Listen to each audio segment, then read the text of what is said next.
So a huge deciding moment in my career was being rescued at that time. I think, well, how could I possibly get the sack? Being rescued by Anne McLaren. She was a marvelous mentor. But she was just an amazing role model for me in life, you know. She was hugely supportive of women scientists in particular. She was just somebody just I admired tremendously for her strength, her courage, her presence, her wisdom, everything about her.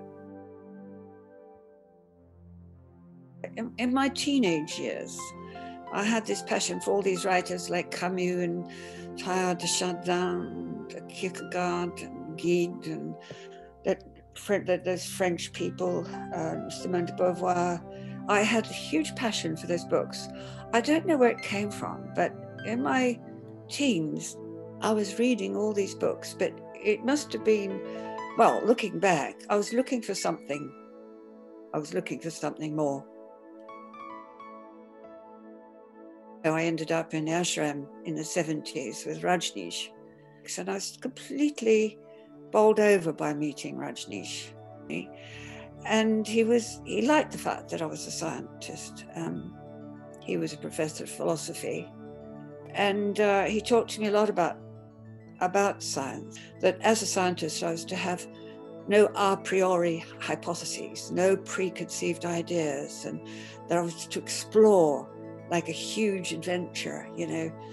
And that went very deep in me because I was already a bit like that.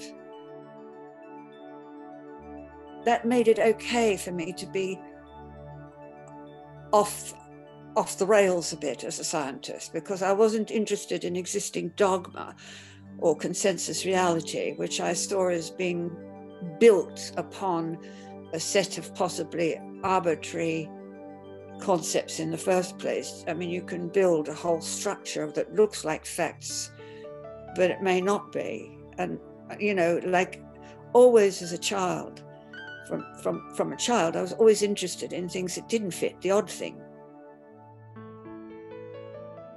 It's a love of the beauty of existence. So I feel that I tap into my, as was said by Rupert Spira, isn't it, aware of being aware. I walk every day in Highgate Woods, and at that time I'm practicing aware of being aware. I know all the trees, I see the sunlight dappled through the leaves, I hear the bird song, I pick up straight worms that have got on the path, and you know, I'm sort of one with nature there in Highgate Woods. And that's a sense, with that, there's a sense of belonging in as part of it. Whereas I suppose in my consciousness model, as I say, you know, if I link up everything in my inverted ancestry model, I have my position in the interconnected hierarchy, and I can retreat to my position and have an ego and an existence and free will and a sense of my own consciousness in terms of my senses plus my mind. Whereas but since I'm just a point on the hierarchy, I'm also belong to the whole. I mean, as far as I'm concerned, the fact that I'm here today at this age with all my sort of physical problems, I mean, I just feel existence is looking after me. And if you think of it, since the time life began 4 billion years ago, existence has looked after our ancestors and our forefathers. I mean, throughout a period where extinction equals creation, I'm here.